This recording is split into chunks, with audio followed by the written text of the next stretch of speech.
Emily Hart was sent on a mission to seduce Alexander Drake, the ruthless CEO of Drake Industries, gain his trust, and steal the secrets that could bring him to his knees. It was supposed to be simple, until the man behind the cold, calculating gaze began to unravel her defenses. With every encounter, suspicion and desire tangled dangerously between them. But when her real employer makes a deadly move, and Alexander discovers she's been lying, Emily is forced into an impossible choice: betray the man she's falling for, or turn against the one who holds her life in his hands. In a game of power, lies, and irresistible attraction, one wrong move could destroy them both, and one kiss might change everything. This is a story you will want to sit back and enjoy. Before we start, I would like you to subscribe, like, and comment on this video from where you are watching from. Your support helps us bring more powerful stories. Let us begin.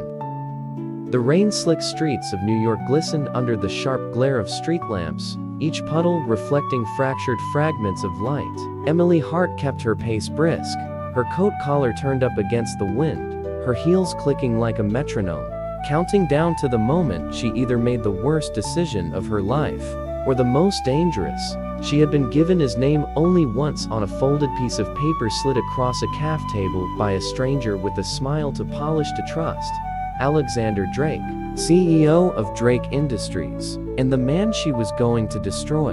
The plan was simple: get close, earn his trust, find the files, and walk away with the evidence her employer wanted. She had been told he was ruthless, untouchable, and cold enough to freeze a room with a glance. The kind of man who didn't make mistakes, which was why her employer had promised her a fortune if she succeeded. Emily had told herself she could do it. She had told herself she had no choice. But standing in front of the towering glass skyscraper that bore his name in sleek silver letters, she felt the first flicker of doubt. Inside, the lobby was all steel, glass, and silence, the kind that swallowed footsteps and made every movement feel calculated. The receptionist barely glanced at her before directing her to the top floor. The elevator ride seemed to stretch forever, her reflection staring back at her from the mirrored walls. Chestnut hair in a neat chignon, makeup understated but flawless, navy sheath dress hugging her frame. She looked the part of a corporate professional. No one would guess she was here under false pretenses. The doors opened to a private floor, and there he was. Alexander Drake stood behind a sleek black desk, his tall frame backlit by the city skyline. Dark hair swept carelessly to the side, a sharp jawline, and eyes the color of storm clouds, piercing and yielding. He didn't look up immediately, flipping through a file with precise movements. When he finally raised his gaze, it hit her like a physical blow. It wasn't just cold, it was dissecting, as if he could strip away every layer of her until there was nowhere to hide. "You're late," he said, his voice low and even, but laced with a quiet authority that made her spine stiffen. "I wasn't aware this was an interview," Emily replied, careful to keep her tone calm. "It isn't." His eyes narrowed ever so slightly. "It's a test." He walked toward her slowly, each step deliberate. "People don't last long working for me. They crack, they run, they make mistakes. You don't look like the type who makes mistakes." He stopped just inches away, his presence so overpowering she could almost feel the heat radiating from him. "But we'll see." Emily's heart was pounding, but she forced a cool smile. "Then give me something to prove myself." The corner of his mouth curved not into a smile, but into something darker. "I already have. There's a gala tomorrow night. You'll attend at my side. If you survive the evening, we'll talk about your position here." She blinked. "Survive? You'll see." He turned back to his desk, dismissing her without another word. She couldn't move until his voice cut through the silence again, this time quieter, more dangerous, and "Miss Hart, I don't like liars." Her breath caught. He couldn't possibly know, could he? When she finally left his office, her knees felt like water. She'd walked in expecting a game of calculated deceit, but now she wasn't sure if she was the hunter or the prey. And as the elevator doors closed, she saw her phone screen light up with a new message from her employer. "Remember, Emily, if he suspects you, you're already dead." The chandelier above the ballroom glittered like 1,000 stars trapped in crystal. The air was thick with the hum of conversation, the pop of champagne corks, and the quiet clink of fine china. Emily stepped inside, her satin gown skimming the polished marble floor, every eye seemingly assessing the newcomer on Alexander Drake's arm.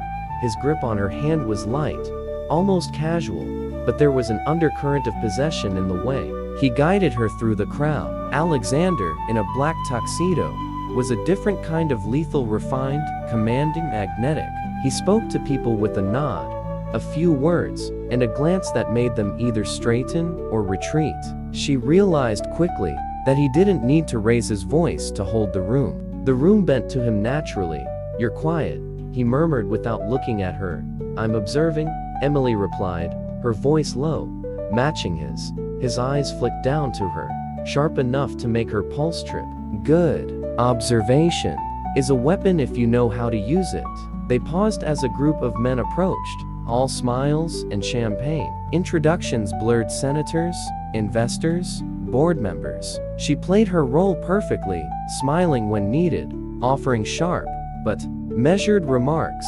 No one could guess she was here with a hidden agenda, until he leaned down, so close his breath brushed her ear. "I know why you're here." The words were a blade pressed between her ribs. Her fingers tightened around her champagne flute.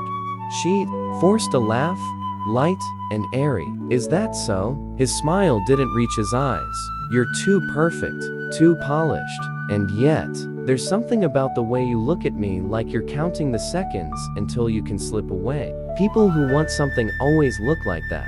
Before she could answer, a striking brunette in a backless red gown approached. "Alexander," she purred, her gaze sliding to Emily. "And who is this?" "This is Emily Hart," Alexander said smoothly. "My new associate." The pause was deliberate, dangerous. The brunette's eyes sharpened, but her smile stayed in place. "Welcome to the jungle, Emily." As the woman walked away, Emily's heart still hammered. She wanted to ask him what he meant, to push back, but Alexander was already leading her toward a quieter corner.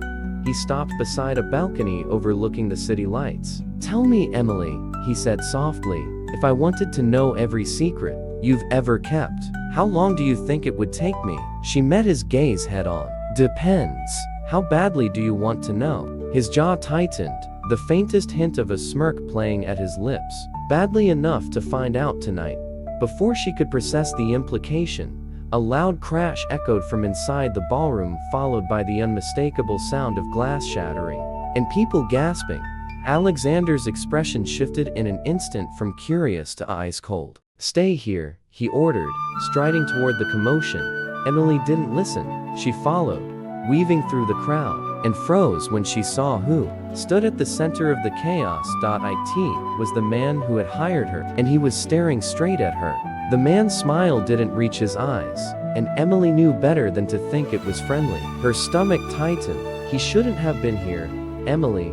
Alexander's voice was suddenly beside her again, sharp and demanding. "Do you know him?" She kept her gaze fixed on the man in the tailored charcoal suit, his glass of champagne held like a prop in a stage performance. "No," she lied smoothly.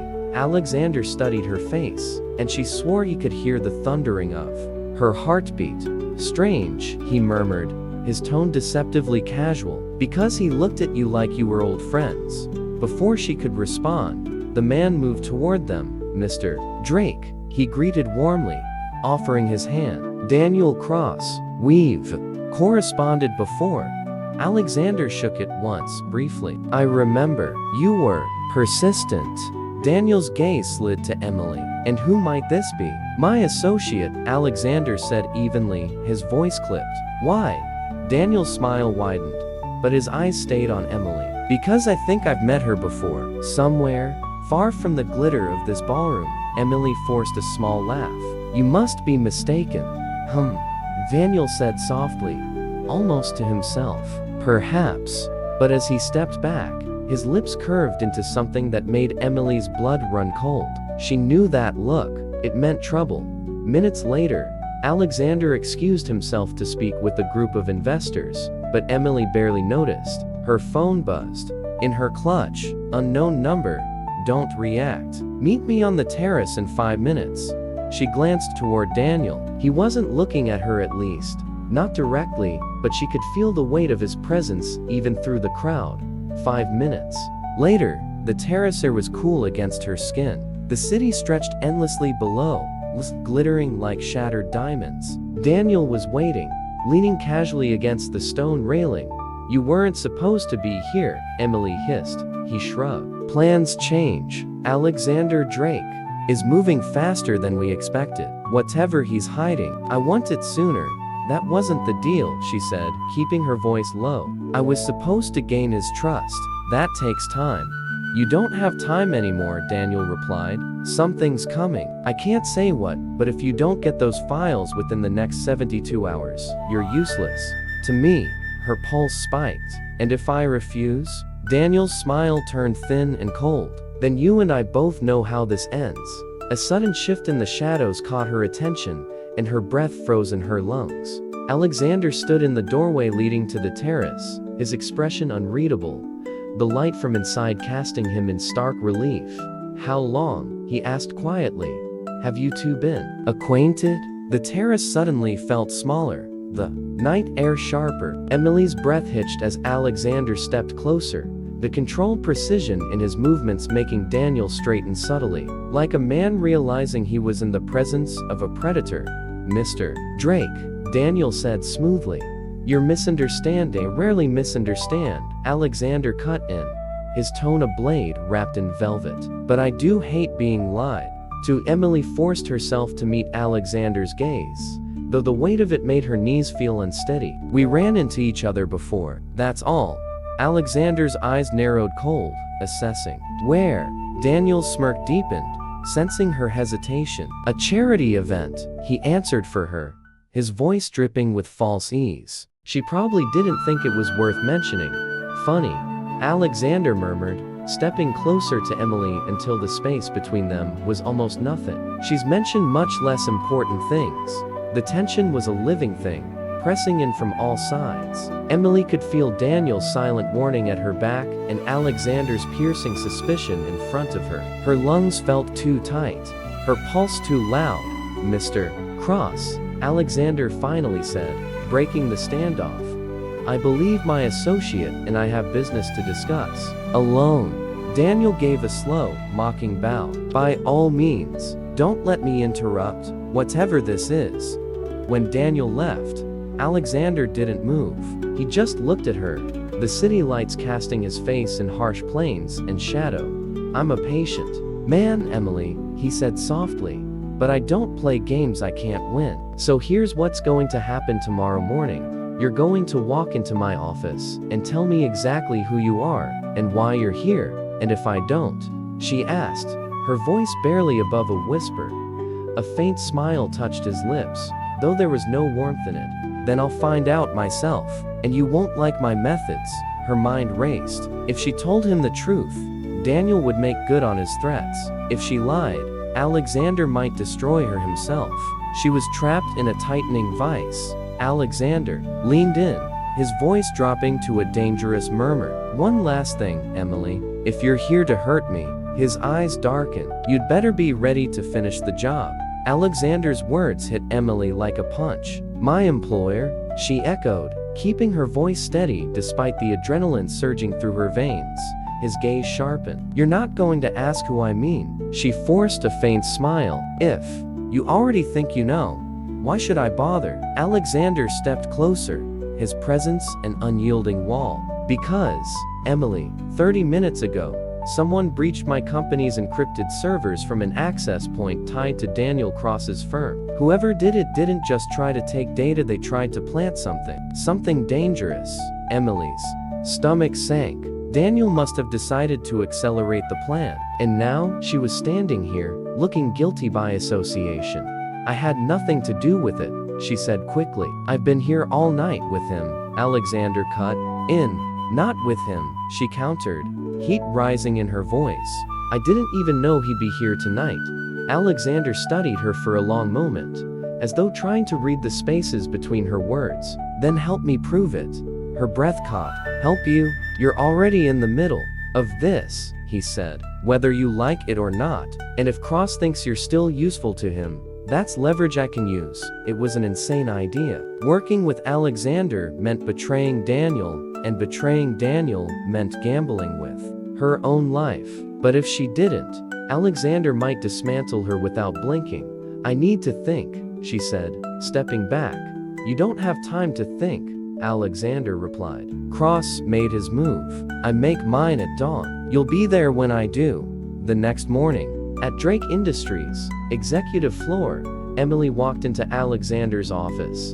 The city stretching behind him like an empire, he commanded with a glance. She hadn't slept, every decision twisting her gut in knots. You came, he said simply. She crossed her arms. I want to know your plan before I agree to anything. Alexander leaned back in his chair. Cross will assume you've kept me in the dark. You'll go to him, act like you're still working for him, and feed him false information. Meanwhile, I'll be watching. Watching how? She asked, a shadow of a smile. That's my secret.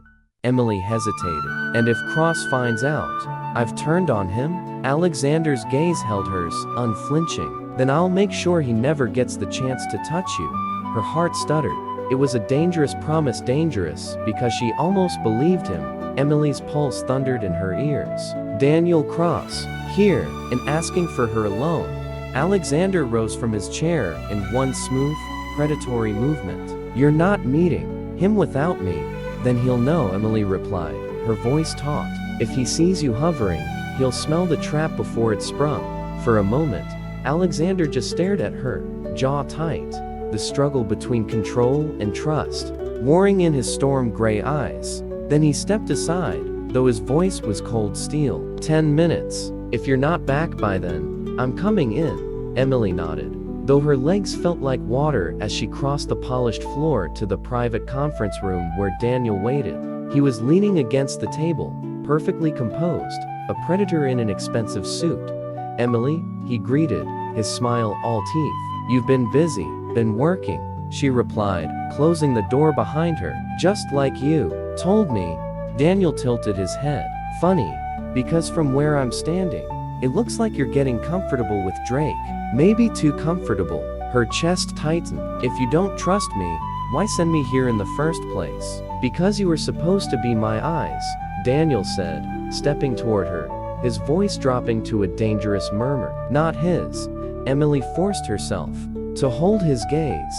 Then trust me when I say he doesn't suspect. Oh, he suspects, Daniel cut in, smirking. He's not stupid, which is why I'm changing the plan again. Her stomach sank. What plan? Daniel reached into his jacket and slid a small black flash drive across the table. You're going to plug this into his personal system. Tonight? No questions. No delays. She stared at it. What's on it? Insurance, Daniel said, his eyes glinting. Do this, and we both walk away richer than we ever dreamed. Refuse, and you won't walk away at all. Emily's fingers hovered over the drive. One move could ruin Alexander, another could get her killed. But standing here, she realized the truth. She didn't want to face, she didn't want to destroy him anymore. Daniel leaned in, his voice a whisper. So, which side are you on, Emily? The door opened suddenly. Alexander stood in the doorway, eyes locked on hers, his voice low and lethal. I think I deserve to hear that answer too. The days after Daniel's ultimatum passed in a blur of sharp words, shadowed glances, and silent decisions. Emily hadn't plugged in the flash drive. Instead, she'd handed it to Alexander.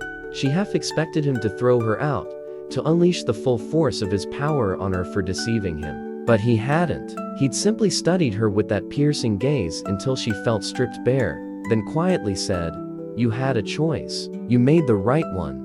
The fallout was swift. Daniel's insurance turned out to be enough to expose his criminal network. Within 48 hours, his empire began to crumble under a joint investigation Alexander had clearly been preparing long before she arrived. Emily should have left then. She'd done her part. The money Daniel promised no longer mattered, and staying meant more danger not to her life, but to her heart. Yet when she packed her bag, she found herself standing in front of Alexander's office instead of the elevator. He was at the window, hands in his pockets, the city lights casting him in silver and shadow. Without turning, he said, "You're still here." She swallowed. You could have ruined me. His voice was quiet, but it held an edge of something unguarded. I could have, but I didn't. Why? She asked. Finally, he looked at her, and for the first time, the coldness in his eyes softened. Because somewhere between suspecting you and trusting you, I realized I didn't want to lose you. Her chest tightened. Alexander, he closed the space between them in 3 steps, his hand brushing her cheek, his touch surprisingly gentle for a man who ruled with steel. You walked into my life to destroy me, Emily, he said, his lips curving faintly, and instead, you've made me want something I didn't think I needed. Her breath caught. And what's that? His gaze held hers like a promise. You. When he kissed her, the city seemed to fall away. No deals, no lies, no war. Just 2 people standing in the wreckage of what could have been their destruction, and finding something worth salvaging.